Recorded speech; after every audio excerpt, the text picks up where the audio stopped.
Two.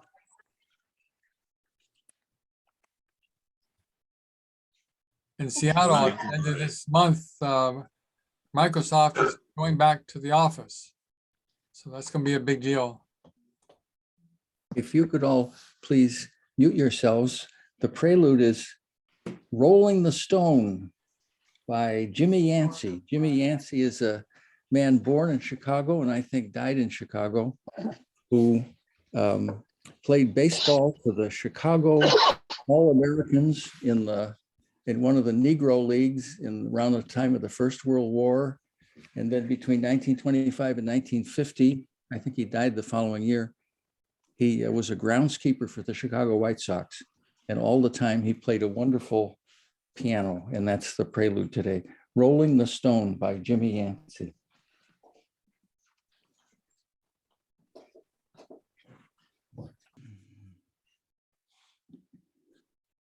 Welcome to the third Wednesday service of the Unitarian Universalist Multiracial Unity Action Council.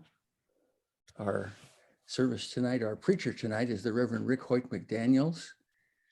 His sermon is called Liberal Religion. He's a UU minister working in Los Angeles, the Los Angeles area.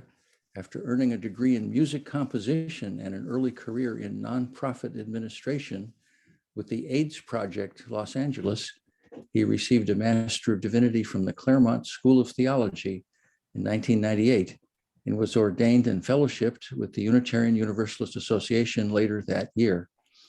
During his 24 years in the ministry, he has served as a contract minister, a settled minister, and an interim minister for small and large congregations. He is a past president of the Pacific Southwest chapter of the UUMA and past board member of the UU Justice Ministry of California. Currently, he serves the Unitarian Universalist Fellowship of Kern County in Bakersfield, California. He lives with his husband in downtown Los Angeles. I have some announcements here that I'd like to share for just a second. Let's see here if I figure out how to do this. Here we go. Here we go. Mostly the announcements have to do with the next preacher or the next service. It'll be on the third Wednesday in March 16th. The preacher will be the Reverend Jack Reich, and his sermon title is UU's Clamor to Embrace Trojan Horse. And he's referring to the proposed eighth principle. If you have been forwarded the link for the service tonight by someone, you may not be forwarded the link for next month's service. So if you want to make sure that you get the link for next month's service, you should send an email to that address, Richard, the numeral 3, the word point, @gmail.com. Unless you opt out, if you've gotten a link from that address in the past, you'll continue to get links every month. We're putting our services on YouTube. One way to access the services is go to just youtube.com and in the search box, type in third Wednesday UMIAC services. We're going to put a link to the channel for the third Wednesday services on the homepage of umiac.com, but I don't think that's been done yet. And now, time to light the chalice.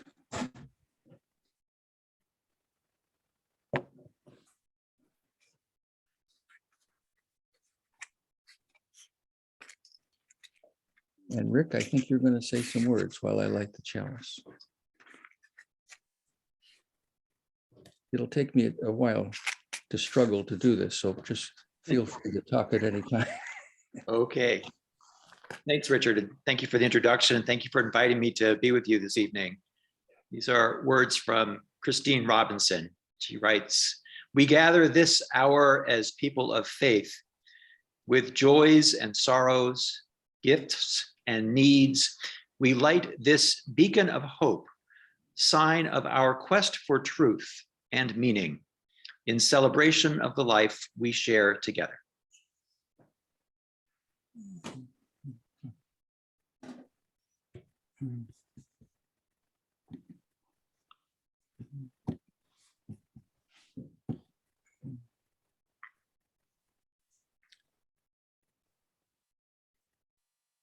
It is the mission of the Unitarian Universalist Multiracial Unity Action Council to carry out and foster anti-racist and multiracial unity activities, both within and outside the Unitarian Universalist Association, through education, bearing witness, and other actions, and expansion of our membership, both within and outside the walls of our congregations.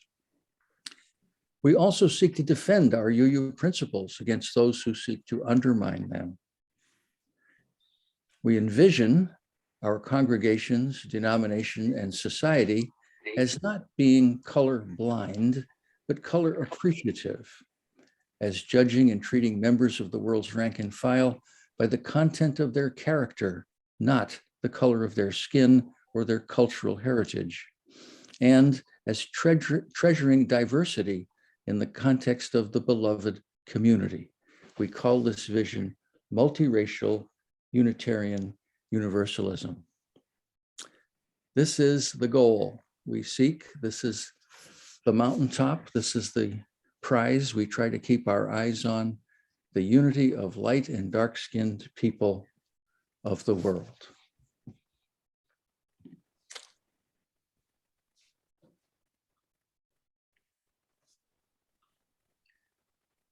For our meditation this evening, I share with you familiar words, probably to most of us, from Ken Patton from our hymnal, Singing the Living Tradition. This house is for the ingathering of nature and human nature. It is a house of friendships, a haven in trouble, an open room for the encouragement of our struggle. It is a house of freedom, guarding the dignity and worth of every person. It offers a platform for the free voice, for declaring, both in times of security and danger, the full and undivided conflict of opinion. It is a house of truth-seeking, where scientists can encourage devotion to their quest, where mystics can abide in a community of searchers. It is a house of art, adorning its celebrations with melodies and handiworks.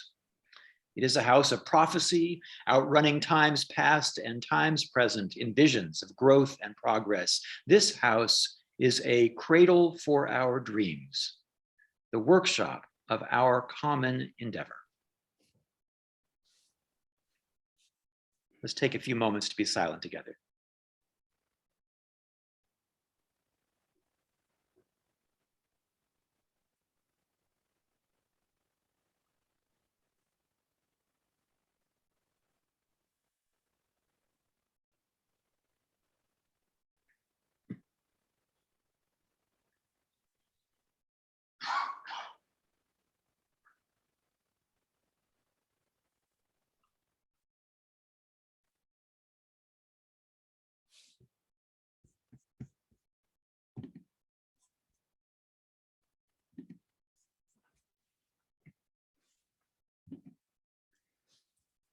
Please stay muted, but please join me. Spirit of life, come unto me. Sing in my heart all the stirrings of compassion. Blow in the wind, rise in the sea. Move in the hand, giving life the shape of justice. Roots hold me close, wings set me free. Spirit of life, come to me, come to me.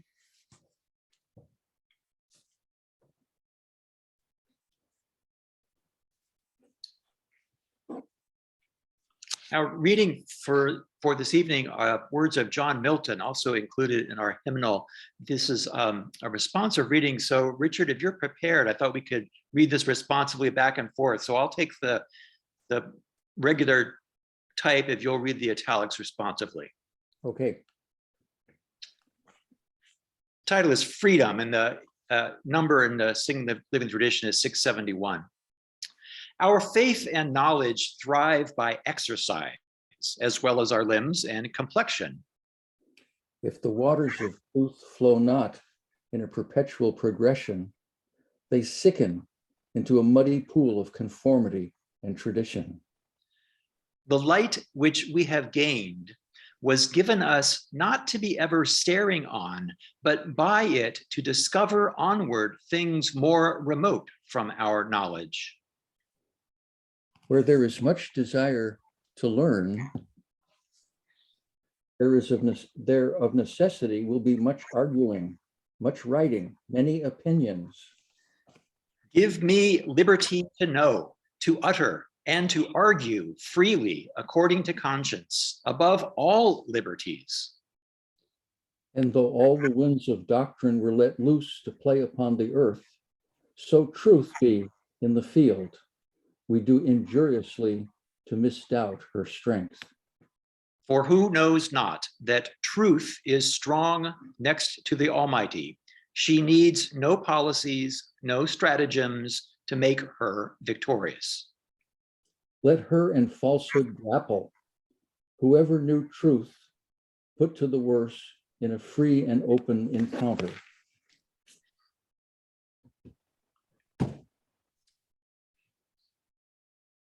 Our hymn is As Tranquil Streams. Richard is going to put the words on the screen and I'm going to sing. I invite you to stay muted, but sing along with me if you'd like, or read along on your screen there. As tranquil streams that meet and merge and flow as one to seek the sea, our kindred hearts and minds unite to build a church that shall be free. Free from the bonds that bind the mind to narrow thought and lifeless creed, free from a social code that fails to serve the cause of human need. A freedom that reveres the past, but trusts the dawning future more, and bids the soul in search of truth adventure boldly and explore. Prophetic church, the future waits your liberating ministry. Go forward in the power of love, proclaim the truth that makes us free.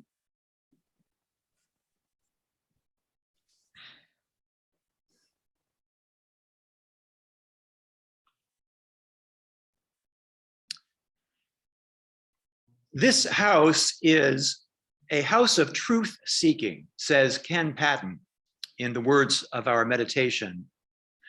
The fourth of our 7 Unitarian Universalist principles is a free and responsible search for truth and meaning. In the words of retired UU minister Christine Robinson, we used for our chalice lighting, we light this beacon of hope, sign of our quest for truth and meaning. So truth is important in this house, whatever house you happen to be in this morning or this evening. And equally important is the knowledge that we derive from discovering the truth. Unitarian Universalists don't settle for hunches. We don't buy claims without evidence for them. We don't take it on faith, because the Bible tells me so is never good enough for us. We strive to be a reality-based religion. Good or bad, happy or sad, our faith steps up to respond to the world as it really is. So we want the truth, as close as we can know it, even if it hurts. What's the truth of climate change? What's the truth of our national history? What's the truth of what happened on January 6th a year ago and the events that led up to it? Being reality-based means when it comes to the internal or the psychological or the spiritual, we want to know what's real in those realms too, just as we want to know the reality of the material world. So what is the truth of freedom and free will? What is the truth of our human nature? What is true about God and the afterlife, as much as we can know? We are, in all of our religious concerns, a reality-based religion. We affirm and promote a free and responsible search for truth. As Ken Patton says, we want to be a house of truth-seeking, where scientists can encourage devotion to their quest, where mystics can abide in a community of searchers. So, to be a truth-seeking faith, a reality-based religion, we need a method to distinguish the false from the real. We need a path to follow that leads toward truth. We need a tool that sifts fact from fantasy, a method that is both free and responsible, as we say in our fourth principle. And fortunately, such a method exists for us, and Ken Patton names that too. In this house, he says, we offer a platform for the free voice, for declaring both in times of security and danger, the full and undivided conflict of opinion. You know, this is a house of truth seekers because we offer a platform for the free voice. You know, our faith follows a free and responsible search for truth and meaning because both in times of security and danger, you will hear in our churches the full and undivided conflict of opinion. That's the method that we use to distinguish the false from the real. That's the free and responsible path that leads to truth. And that's also the method that's called liberalism. And that liberal method, our platform for the free voice, that supports the full and undivided conflict of opinion, allows Unitarian Universalism to claim the name liberal religion. Now, you've probably heard that phrase, liberal religion, used to describe our Unitarian Universalist faith. And perhaps you thought, as I did when I first heard that phrase, that to be a liberal religion meant that we were liberal in our politics. Because, of course, on one side, we know the religious right, and we must be then the religious left. We are church-going, sermons and hymns, past the collection baskets, candles and coffee hour, but politically liberal. So we're liberal religion. But that isn't what liberal religion means. Liberal in this sense is cousin to the words liberty or liberation. Liber, the root word meaning free. We are a liberal religion because we are a free religion. In the words of the hymn From Tranquil Streams, which I sang earlier, our liberal religion is free from the bonds that bind the mind to narrow thought and lifeless creed, free from a social code that fails to serve the cause of human need. Our liberal religion is free from many elements which bind other religions. We are free from a constricting tradition, which would be an orthodoxy. We are free from authoritative scripture, as in fundamentalist religions, and we are free from a dominating hierarchy, as in denominationalism. Our liberal approach to religion was born 500 years ago at the time of the Enlightenment, when there was a general blossoming of the liberal spirit in all aspects of human life. In government, liberalism expressed itself through democratic movements away from authoritarian governments, like monarchies. In science, liberalism evolved a method to determine objective truth, freeing science from the authority of religious myths. In economics, liberalism harnessed the power of the free market to set prices for goods and services. And in religion, liberalism birthed Unitarian Universalism, a religion where individual conscience is free, subject neither to pope, nor priest, nor prophet, nor scripture. The principles of classical liberalism, whether in government, science, economics, religion, or elsewhere, rest in how we answer the questions: how do we know what is real? How do we seek the truth and feel confident when we find it? And in short, how can we claim to know anything? So do we listen to an authority like a king or a pope? Do we read the answer from a sacred book? Should we defer to one group of people like the elders in our community? Or do we try to identify the smartest or the strongest among us and follow their lead unquestioningly? Well, the liberal answer to those questions is that we discover the truth by hashing it out all together, every one of us, through a platform for the free voice, respecting the full and undivided conflict of opinion. So you can think of liberalism as a kind of a game. The players enter the playing field with their differing opinions about the truth. They play by engaging in debate. They argue, they offer evidence, they publish their research in peer-reviewed journals, they challenge, they defend. The goal is to identify a shared truth, which would be the winner on the field. Everybody goes home, though, with more knowledge. Now, the rules of this liberal game are two. Rule number one, everybody has to play. If you want your opinion to be considered, you have to put it on the field, debate it, and defend it. Nobody gets to stand to the side and say, well, my opinion is beyond debate because I'm a special person with special access to the truth. Or to say, my truth comes from a holy scripture that cannot be questioned. Or my knowledge is based on a personal revelation that only I can experience and can't share with you. Appeals to any kind of special authority like that are out of bounds in the liberal game. Every opinion that wishes to be considered as possibly true has to get on the field and defend itself with evidence, with reason, and through debate. And rule number two, no knowledge that we discern is ever final. So the game continues to advance in round after round, but it never really ends. No truth claim is ever beyond criticism.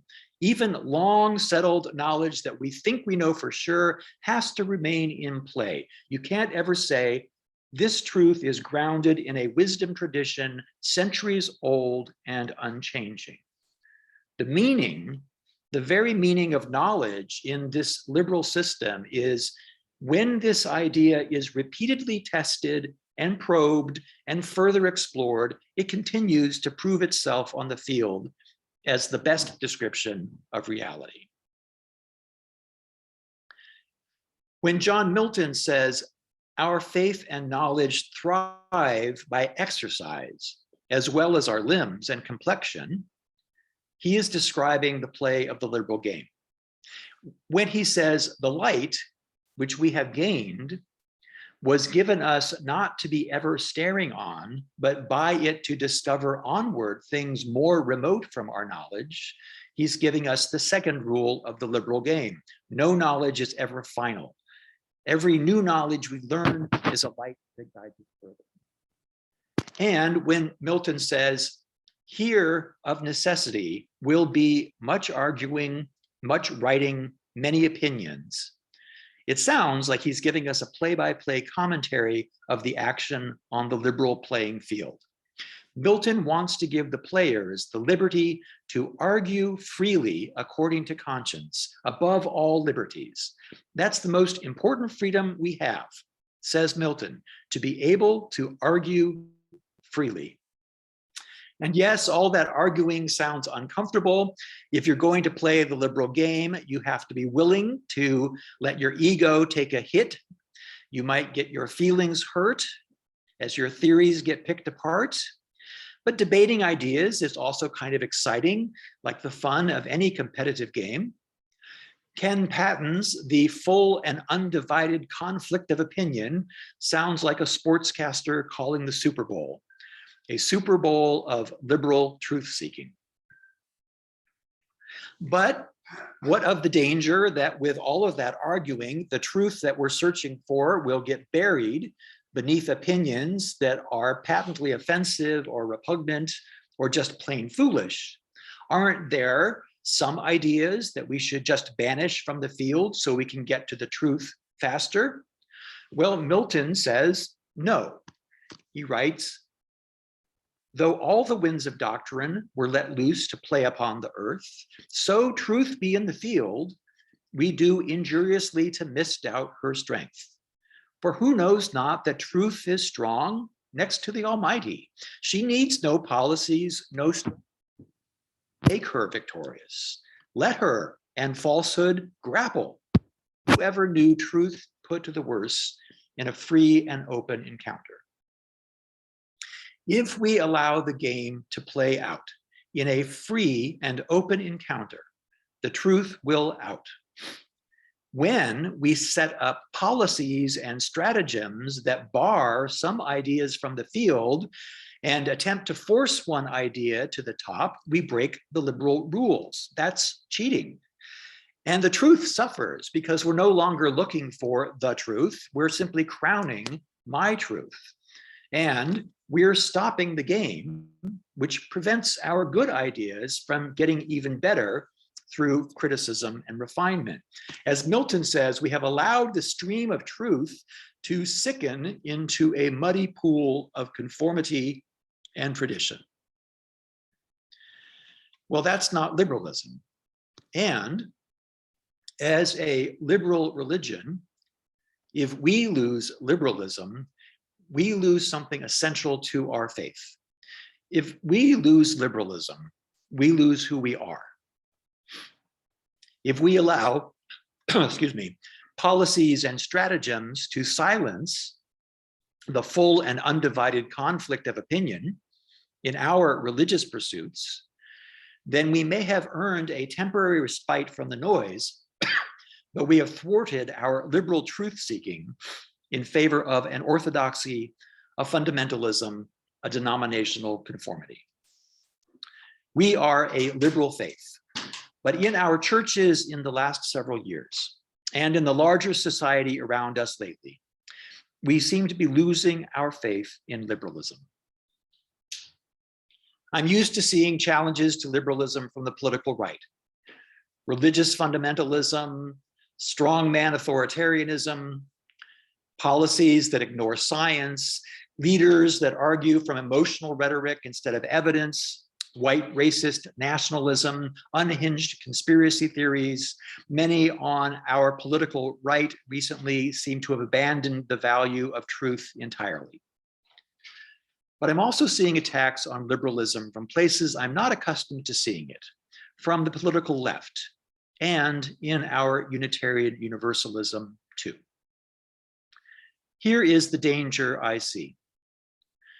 I see attacks on the game of liberalism itself, who gets to play, and how play is conducted on the field. I see sincere opinions prevented from being entered into free debate. Liberalism doesn't require giving a forum to cranks, but we should be careful who we call a crank. And a contrary opinion that is even 1% true can be helpful in advancing knowledge. I see some favored opinions being granted the right not to be questioned, but good ideas require testing just as much as bad ideas do. And even a mostly true idea can be made even stronger when it's asked to respond to criticism. I see players appealing to special knowledge in defending their opinions, knowledge that can't be shared by everyone.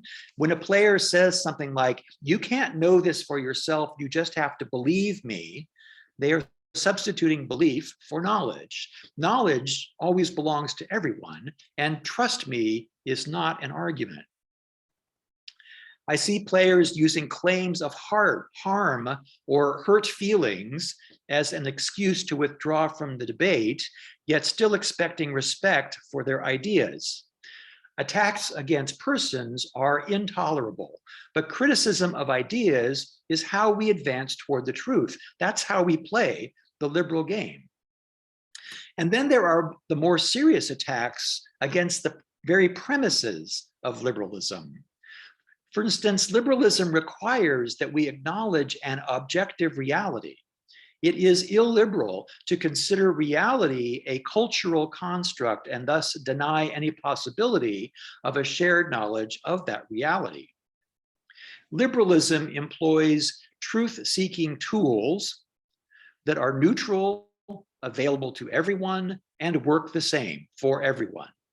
It is illiberal to consider reason, debate, and the scientific method to be no less subjective than myth and intuition, thus again placing shared truth beyond our reach. And liberalism requires that we recognize, firstly, our shared humanity.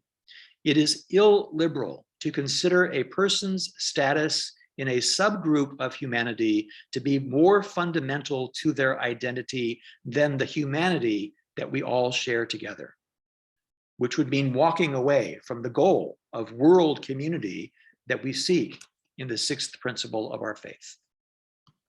If we abandon liberal premises, we abandon the premises of our liberal religion.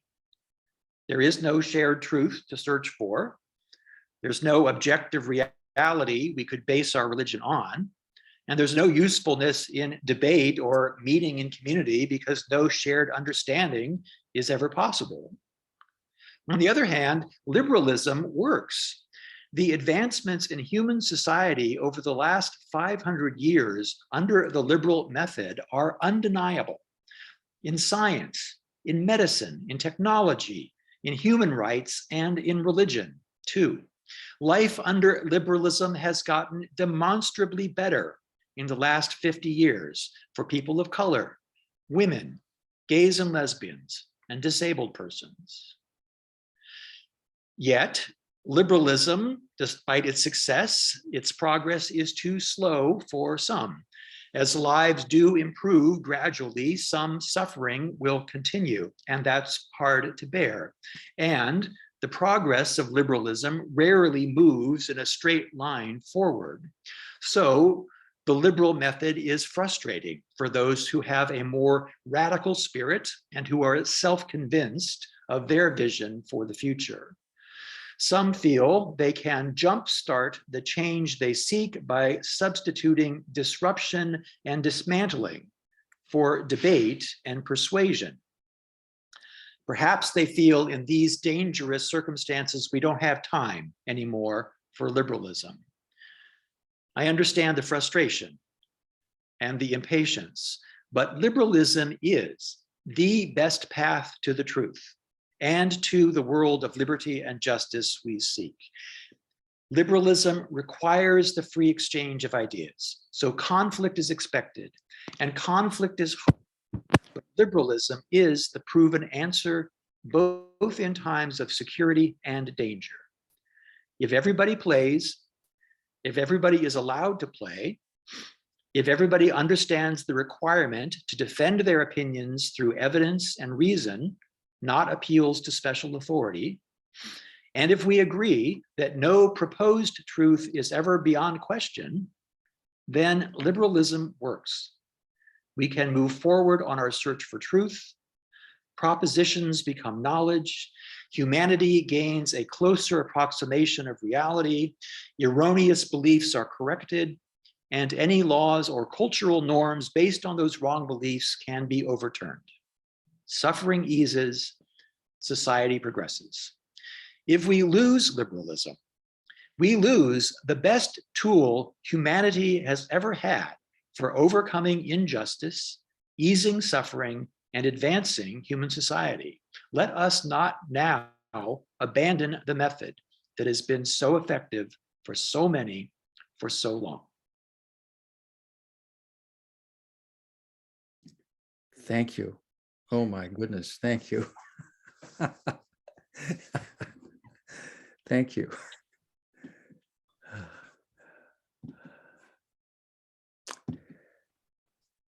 we don't really pass the plate, but instead we urge people to take a look at our organization. Our goal is the unity of light and dark-skinned people of the world. We are the Unitarian Universalist Multiracial Unity Action Council. There's our web address. If you'd like to join us, membership is $30 a year, which is not very much if you think about it. Our goal is multiracial unity. That is that we are Unitarian Universalists working for multiracial unity. And to our dismay, we perceive that the greatest obstacle to multiracial unity, at least in the world of UUs, the world of UU churches and UU organizations, the greatest obstacle is the anti-racist so-called ideology that has captured the minds of national UU officials at the UUA and in the UU Ministers Association and even at both of our seminaries. And so we find us, to our dismay, opposing and incidentally condemned by national UU officials. But our purpose is to work for multiracial unity. That's what it's about. That's what it's about. And we'd like you to give us a look-see. Look at some of our other services. Take a look at our website, read some articles in we have a regular periodical called The Arrow. There's a lot of good stuff on that website. We hope you'd give it a chance.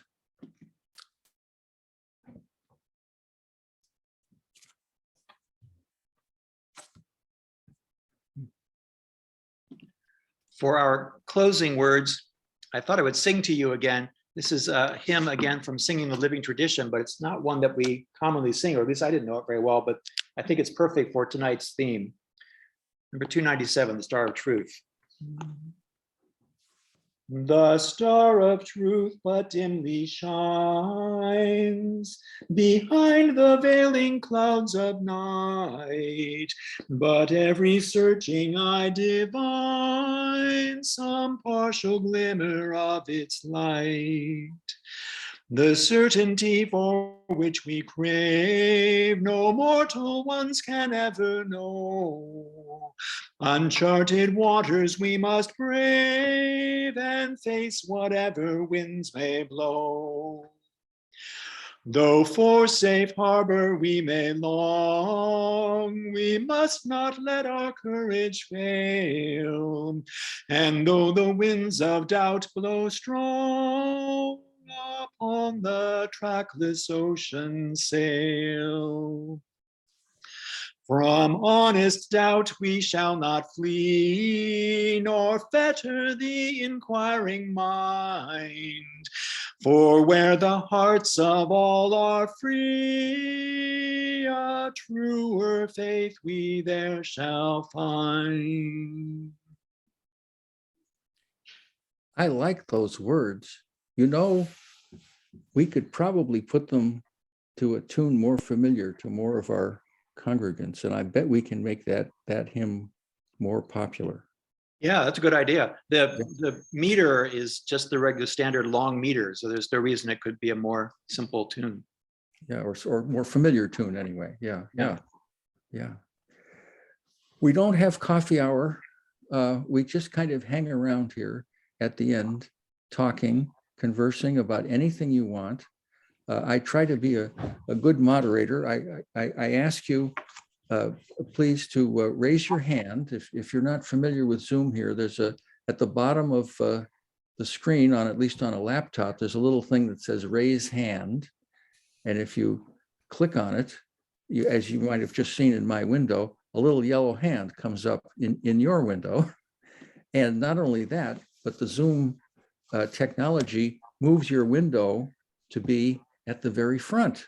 And so I can call on people in the order in which they raise their hands. This is an open discussion. We get to talk about anything. Kate Rohde has her hand up. Go ahead, Kate. Well, this had a lot of meaning to me because I'm in the midst of a process of being thrown out of the ministry by the Ministerial Fellowship Committee for Facebook posts that they disagree with. And I lost the first round, but it is, I think it, other than Todd, it'll be the second time that somebody has been thrown out of the ministry merely for disagreeing with someone who doesn't like it. And so it's I wish we could all get together somehow and take action against the UUA for the violation of these basic principles, which are, you know, in our bylaws, in our tradition, in our, if there was a vote in our congregations, I think, you know, the majority would back us, and we've been taken over by a virus. Mm-hmm. Yes. Yes. Right. Thank you. Thank you. Finley. Welcome, everybody. I have become an addict of the Wednesday night service. It's a good chance to hear other ideas and have talk back. I entered into the Unitarian Universalist reality as a radical, coming out of a Marxist-Leninist historical theist tradition, also being a Baptist. But I knew it was a liberal religion, and as such, as you pointed out, my brother, the Miltonic arena was a part of its contribution, debate and discussion. And as Marx argued, without a good disagreement, you cannot have a real agreement. And the search for synergy between opposing opinions make everything stronger, the old thesis, antithesis, synthesis concept. And I really believe that. And like Kate and like Brother Todd, I too have been a victim of the people don't want to have the Miltonic arena. They want to have it locked down and put you out there without a sword while they bring upon you all kinds of charges and trials and bannings and et cetera. But I think the image that you gave of a liberal religion, politically, I'm not into liberalism after the Johnson phenomenon. That broke my heart when I spent a lot of energy getting him elected, and then he broke his word. But then somebody said, well, that's not real liberalism. You have people masking as liberals who in fact are carrying out pernicious policies. But I thought your presentation sort of clarified the broad outlines of it. And to conclude my testimony, I had actually had to engage in debates with top geneticists at University of Wisconsin. His name was, of all things, James Crow, on the question of intelligence and race. And I'm not a scientist per se. I have a wife who helps me do science, but I didn't know enough about genetics that you could not identify intelligence and race unless you could figure out what a race was. But unfortunately, the guy I was debating, Dr. James Crow, was very powerful in the community. And so they were unable to win the discussion, just put it that way. And so the second best thing they did was just terminate my life at UW-Madison as a result of that debate. But as one of our famous folks said, truth forever on the scaffold, wrong forever on the throne. So it seems throughout the ages, all the power is wrong, and yet that scaffold shapes the future, as Michael Servetus found out. And in the future, we will shape the world. So I appreciate your presentation. Thank you. Thank you. Jay. You're muted, Jay. Rick, I want to thank you enormously for a well-considered and thoughtful conversation. Thank you so much. This time last year, I had put my hat in the ring to be, by petition, to be considered for a member of the UUA trustees in Boston. And I did that for many reasons. I'm also the founder with my friend Frank Casper of the Fifth Principle Project, to force a conversation. Rick, as you said, there is a need to be on the field to have a conversation. I can guarantee you having had conversations with the most senior members of the denomination, they don't want to have that conversation. It was shocking, distressful, and it took me a long time to finally understand that these people are not like me. I'm a liberal believing in democracy. Every voice deserves a vote. But we as a denomination are in serious trouble right now. And I'm asking everyone to begin considering how we as everyday UUs can influence what's going on at the national level. I don't have the answer, but it is a shame to see a wonderful tradition that goes back long before UUism, way, way, way back to people who questioned, who demanded answers, demanded to be on the field, as you said, Rick, of the conversation. So I feel I'm among a few. As I talked to Todd once, he said, Jay, you and I are probably the most despised people in the denomination at this moment. So I feel proud that I've had a book banned by the General Assembly, by the UUA. So we need to have a conversation. It's important to do it at the congregational level. And everyone needs to stand up and say, let's have this conversation. Thank you, Rick. I'm hoping we can get your sermon, your conversation today, shared by more people. And Richard, I'll reach out to you later on how we can do that. Okay, Thanks. thank you. Kelvin. Yes, sir. Thank you, Rick, for giving me a deeper understanding of the liberal church. And I'm confused about a few things according to the reaction of the leadership of the church, from what I understand. Through what you said, there should not have been some things, it seems to me, that have happened. But I'm more familiar, if I can direct my question to Dr. Finley Campbell. Are you still here? I'm back. All right. Maybe you can explain this. I don't know. Is there a difference between the liberal church and liberalist? Thank you for that. I've always had to wrestle with that.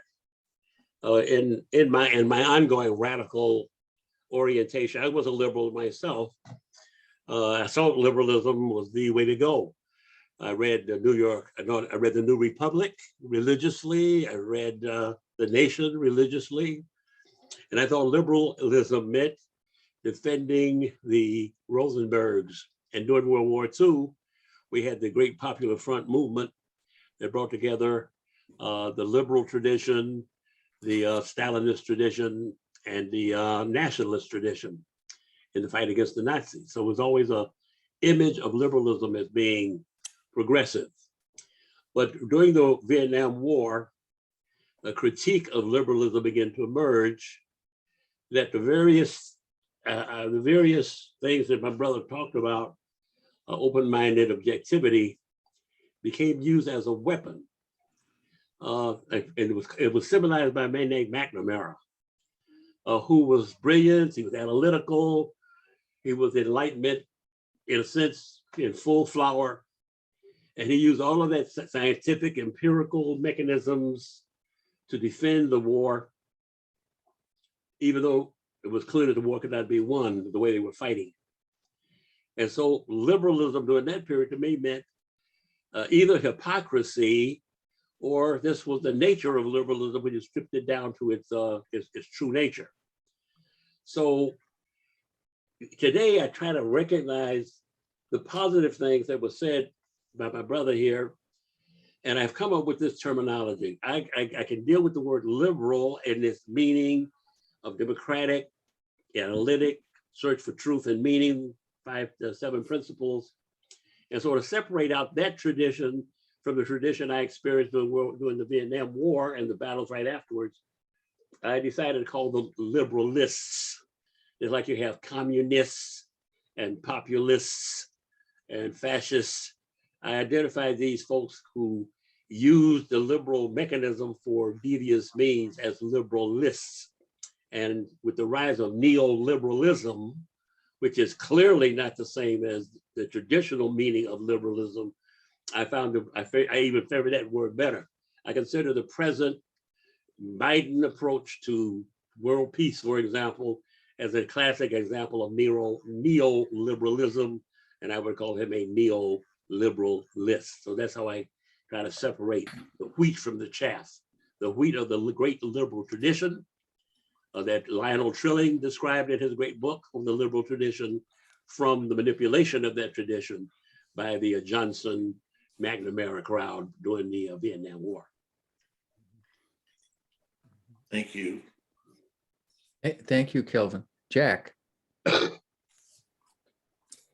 Yes, well, I want to thank Rick for a fantastic sermon. And if you liked his sermon tonight, you won't want to miss mine next month. Whereas Rick talked tonight about what we might call the positive or the angelic side of liberalism. Next week, I'm going to be talking about the demonic side of liberalism. Next month. Next month, yes. Yeah. Thank you, Richard. Next month. As I look around the room, well, I reflect that there are, according to Zoom, there are 28 of us here right now. And I just want you to reflect that that's more than twice as many as that fellow Jesus had disciples. And today their movement has 2.5 billion strong. So we have some good building blocks right here. And I just want to share with you my conviction that if some catastrophe befell the UUA and all the ministers died, except the ones that are here right now, our denomination would be in good hands. Thank you, Jack. Dick.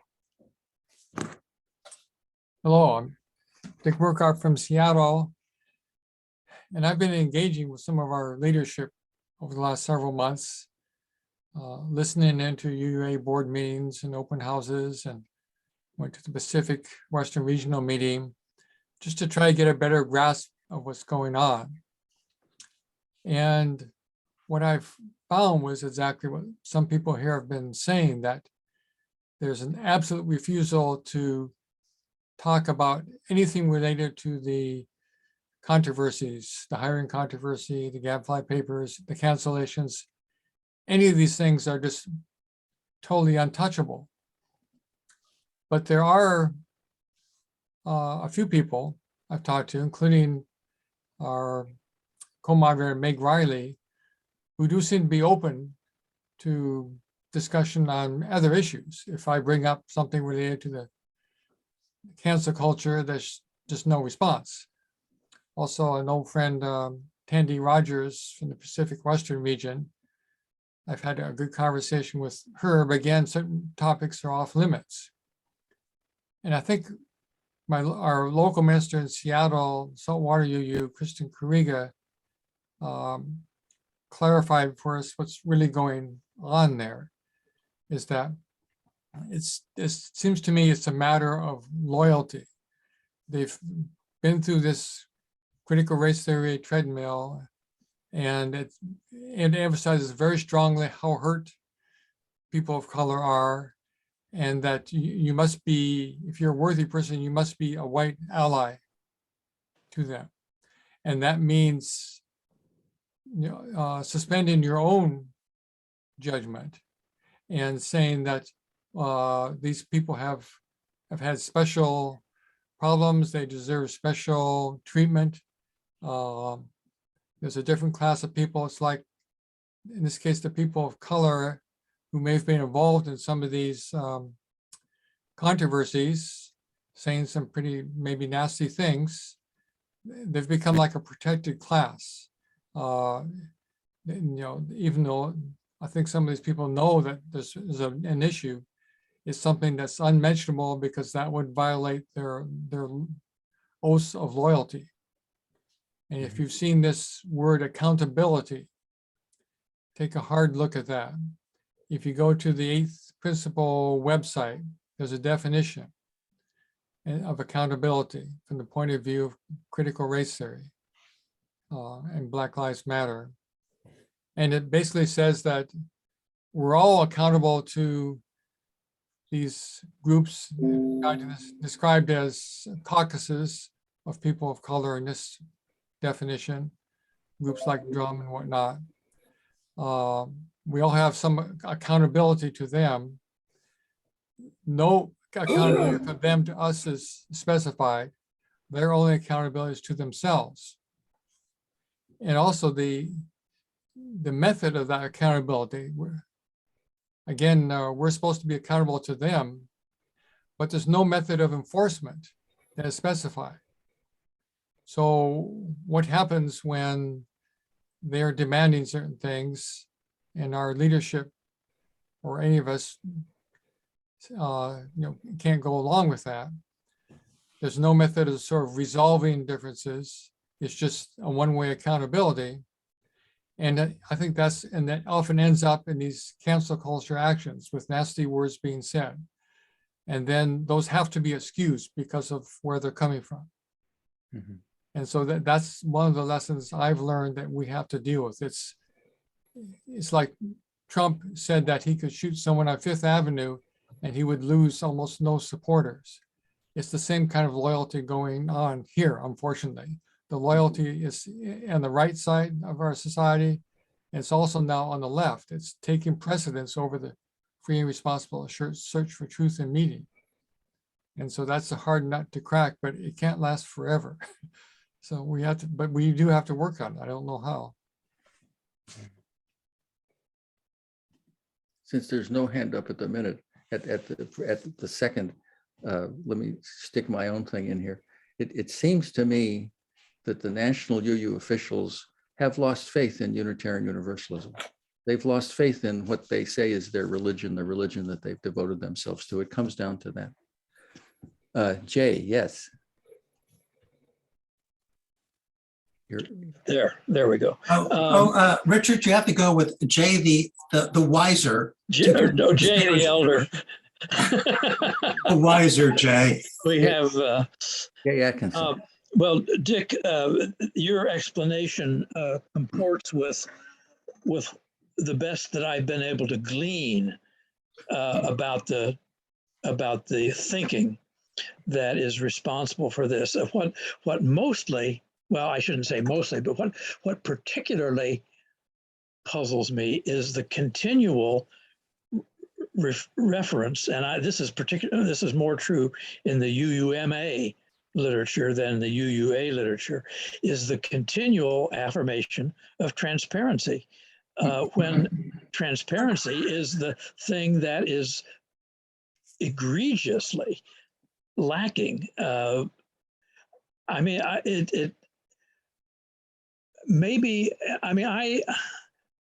guess I share at least the gut impulse that people in marginalized groups need our compassion. That's just, but exactly what that means or ought to mean in terms of next steps, I don't know how to enter into dialogue with the people who are talking about transparency. I could go on, but I'll pass the floor on, yield to Jay the younger. Thank you. I want to go back to Dick. There's a need for conversation. I'll share again because of my candidacy last year. I was confronted face to face with the most senior people within the UUA administration, and two things became apparent to me immediately. Number one, they were not accustomed to anyone who disagreed. That this notion of someone pushing back, and I'm going back to Rick, your point of view about that marketplace of ideas, the crucible of grinding ideas together to make something better, is not present in our leadership thinking. The other thing that came across is if you disagree, you have become the other. And the other does not have dignity or worth, everything else we see within this. We are just the other if we disagree.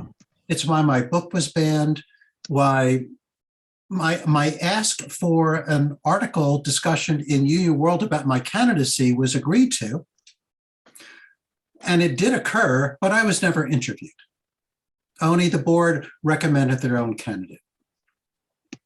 We are dealing with an administration that controls many of the, all the avenues of communication, all of the budget.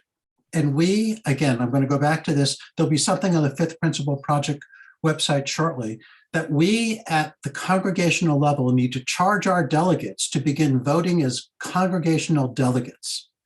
That the voice of the congregation, we are an association of autonomous congregations. We are not, as the AUA was when it was first formed, a group of individuals.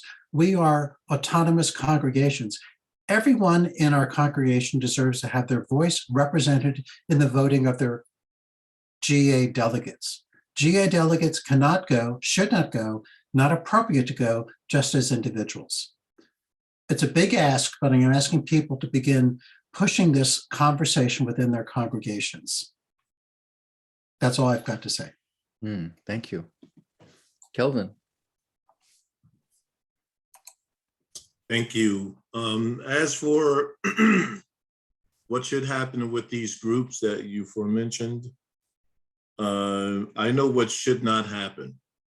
What should not happen is what happened to us many, many years ago, and still what may happen to us today, is for us to be subjugated to the wiles of harsh questioning, wonderings, what are we doing here?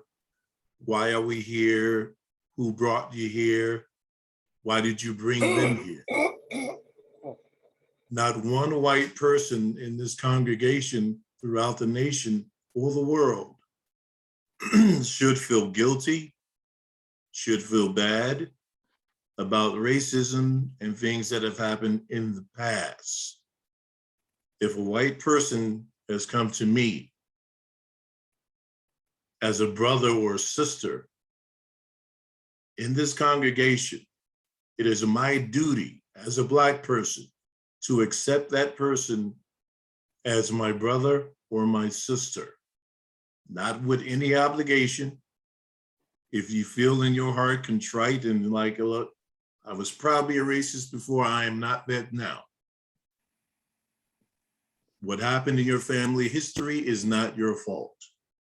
No one should feel as if they are the problem, if they are not the problem. And from what my understanding is, and knowing that white people have suffered that, it still kind of sickens me that people would feel that way, that people would treat others that way.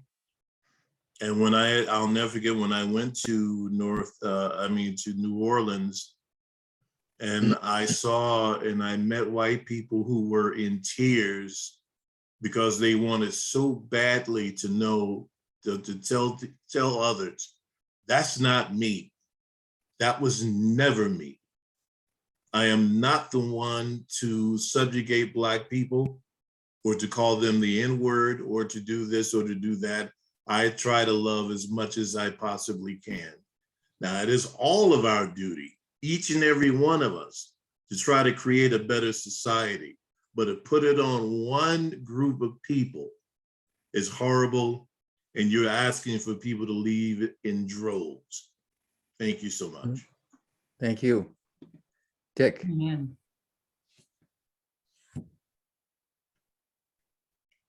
Yeah, I had another thought too about what we can do. This is from John McWhorter in his book, Woke Racism. And basically he identified two kinds of racism that we could identify under that term woke racism, which are present in UUA. One is sort of the all this anti-white language, the blaming and shaming of white people, whatever else, the whiteness studies and all that. But the other way we may get a little more traction on. And the other way is the way that says it's racist to identify Black people or people of color as victims, as more like children than responsible and accountable adults. And that's what's happening when they've become like this protected class that can, get away with nasty language. That's sort of excused because, well, they need all this special protection. They're not like the rest of us. It's kind of a condescending attitude, kind of a patronizing kind of thing that a lot of our people, like our President Susan Frederick Gray, I think are just not aware of. But if you step back, you can see there's something not right about this whole protected class idea and this whole identity as a victimhood. McCord himself in earlier books, he calls it therapeutic alienation. And it's practice. And many of our younger ministers are exposed to people of color who are acting as victims and dramatizing what happened 100 years ago as if it were happening today and things like that. And building up this whole white guilt thing is being cultivated very, very carefully. And I think that is a weak point we can look into. Thank you. Beverly. You're muted. Yeah, I'm just wondering how many people here are planning to be at Portland, and could we group together somewhere and have a service and have a presence there that could not be ignored somehow?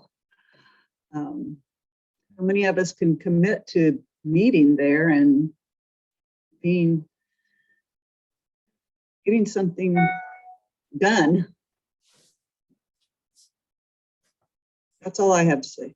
If we have enough, we could certainly organize some kind of meeting or service. Right, that's what I'm thinking. But we can do more than that. We can plan on handing out flyers. And in past years, that's always been accepted, as long as you don't hand out flyers right next to the main door of the plenary hall. And have Rick give that sermon again. Maybe when we're handing out make flyers, them we shut should us have down. UMIAC t-shirts. Yeah. Right on, my sister. But we should be able to hand out flyers. If we have an exhibit hall booth, we can talk to people as they come by. If they ban flyers inside, we can hand out flyers at the entry door to the convention hall and things like that. And if they ban us from having a booth, we could just set up chairs in a little circle. Right.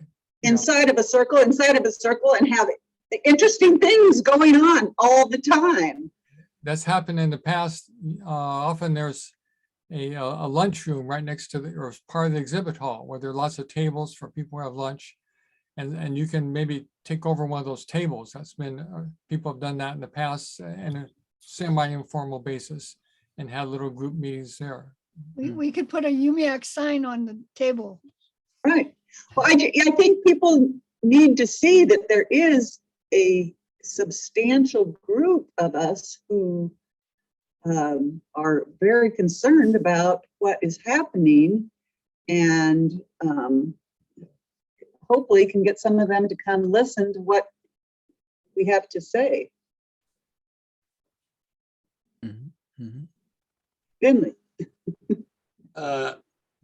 A lot of great ideas here. Number one, the plan is to have a hybrid presence at the GA like we did last year. The difference is be more people physically there. Mana is my kind of sister. Come on, girl, we're gonna do this together. T-shirts, buttons, everything they see is the united hand of light and dark skinned people all over the place.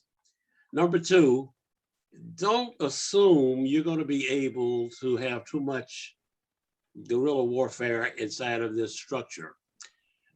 Kelvin and I can point out where we got surrounded one time by a bunch of young people. Every time we would try to have a meeting, they would follow us, chanting, "We are silent, angry people," or something like that. We moved to another place.